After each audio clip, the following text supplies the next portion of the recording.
Hello, I am Parag Nandu and I am second year MD student. Today I would like to conduct physical examination of your abdomen. Are you fine with it? Yes. So do you feel pain in any of the areas of the abdomen?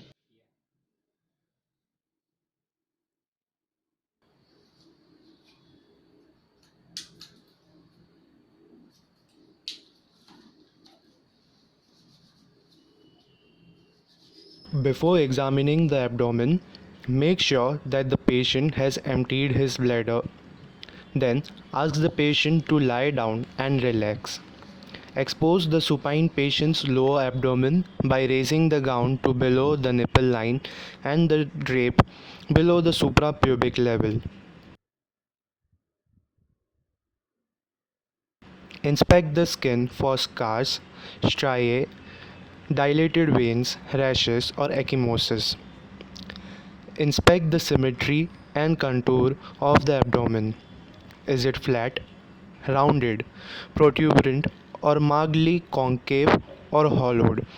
Are there any bulges? Observe the contour of the umbilicus to look for signs of inflammation or hernias. Are peristalsis or aortic pulsations visible in the epigastrium?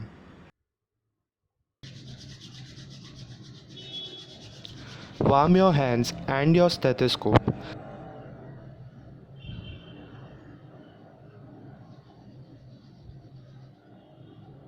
Listen for bowel sounds by placing the diaphragm of the stethoscope gently over each quadrant. Listen to the abdomen before performing percussion because these maneuvers may alter the frequency of the bowel sounds. Occasionally, we may hear the normal stomach growling. If the patient has high blood pressure or atherosclerotic disease, listen in the epigastrium over the aorta.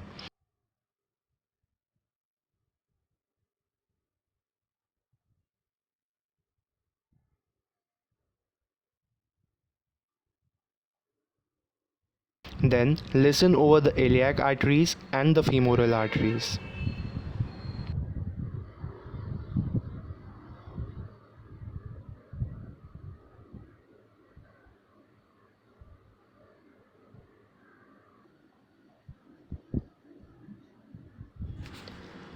Next, lightly percuss the abdomen to assess the distribution of tympani and dullness. Tympani is a high-pitched musical sound that indicates a hollow space filled by air or gas in the stomach or intestine. Dullness suggests fluid or the underlying organs like the liver and spleen. Now, palpate the four quadrants of the abdomen, beginning gently and saving the painful areas for last. With fingers together, place the hand flat on the abdomen and press using a light tipping motion. Moving smoothly, palpate all the quadrants, identifying any areas of tenderness or increased resistance to your hand. Observe the patient's face closely for indication of tenderness or discomfort. If the abdominal muscles are tensed, try to relax the patient and palpate again. Just relax. Having the patient flex the knee is often helpful. Then palpate by pressing more deeply in all the four quadrants. Watch closely for signs of an acute abdomen from inflammation of the peritoneum or peritonitis.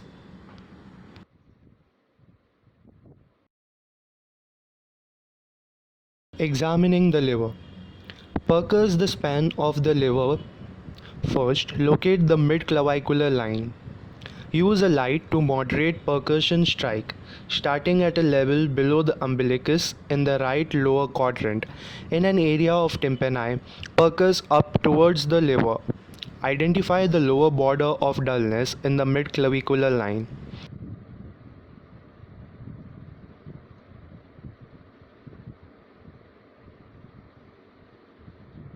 Next, identify the upper border of the liver dullness.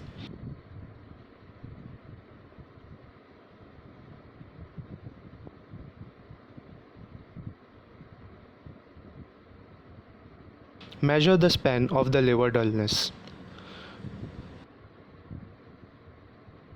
To palpate the liver, place your left hand behind the lower thorax, lifting up the 11th and 12th ribs, overlying soft tissues.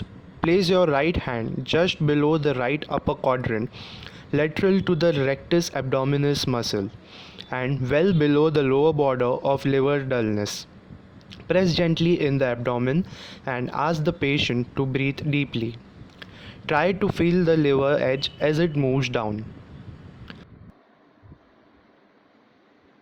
The hooking technique may also be helpful. Standing to the right of the patient's chest, place the fingers of both the hand below the border of the liver dullness and press in and up towards the costal margin.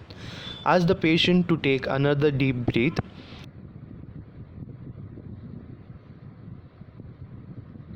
To assess for tenderness when the liver is not palpable, place the left hand flat under the right lower rib cage and gently strike it with the ulnar surface of your right fist. Ask the patient to compare the sensation to the opposite side.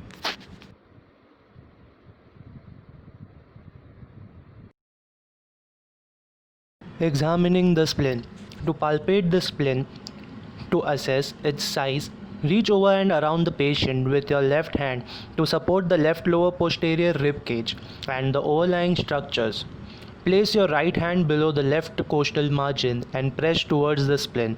As the patient takes a deep breath, try to fill the spleen. It is palpable only in 5% of normal adults.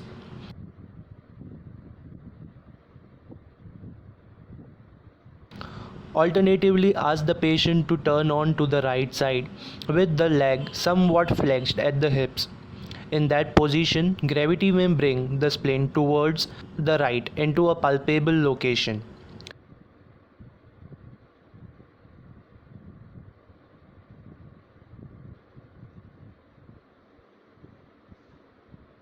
To help detect splenomegaly and enlarged spleen, percus the left lower anterior chest wall roughly from the border of the cardiac dullness at the 6th rib to the anterior axillary line and down to the costal margin. This is an area called Traub's space. As you percus along this route, note the lateral extent of tympani. If tympani is prominent, especially laterally, splenomegaly is not likely. Then ask the patient to take a deep breath and percus again. When the spleen size is normal, the percussion note usually remains tympanitic. When the spleen is enlarged, tympani changes to dullness. Examining the kidney. Normal kidneys are not often palpable, but the techniques for examination helps us to distinguish enlarged kidneys from other enlarged organs and abdominal masses. To palpate the left kidney, move to the patient's left side and place your right hand behind the patient just below and parallel to the right 12th rib with the fingertips just reaching the costovertebral angle. Lift trying to displace the kidney anteriorly.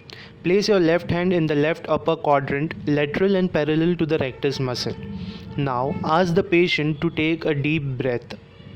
At the peak of inspiration, press your left hand firmly and deeply and try to capture the kidney between your hands. Ask the patient to breathe out and hold his breath. Slowly release the pressure of your left hand, feeling at the same time for the kidney to slide back into its expiratory position. To palpate the right kidney, repeat the same procedure as on the left side. A normal right kidney may be palpable if the patient is thin and the abdominal muscles are relaxed.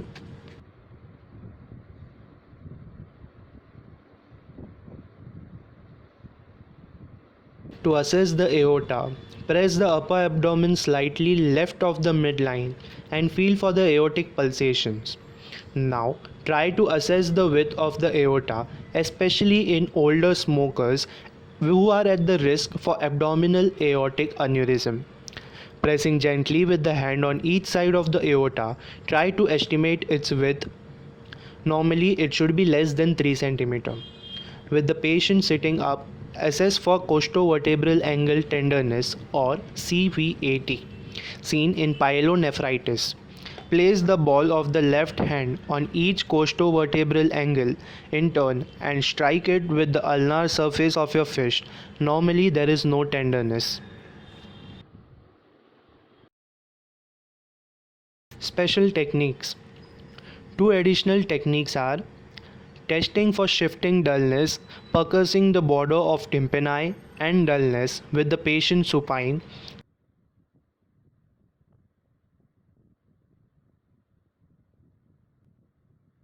Then turning the patient on to one side and percussing again.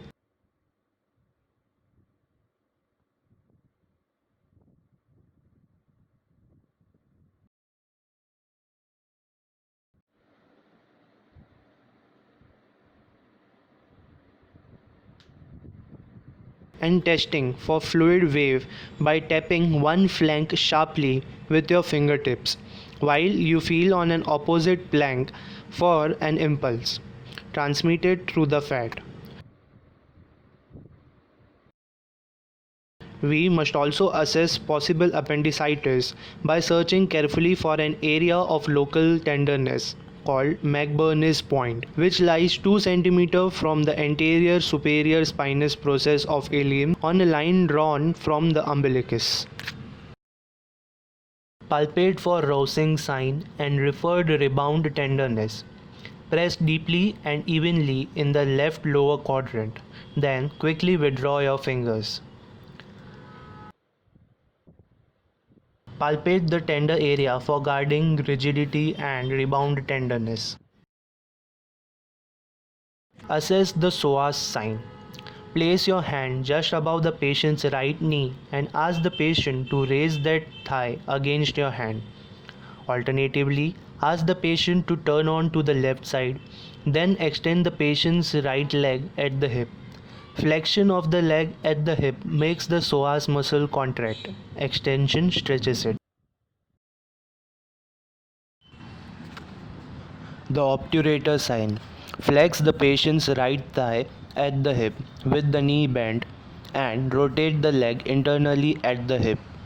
This maneuver stretches the internal obturator muscle. Right hypogastric pain is a positive obturator sign from irritation of the obturator muscle by an inflamed appendix.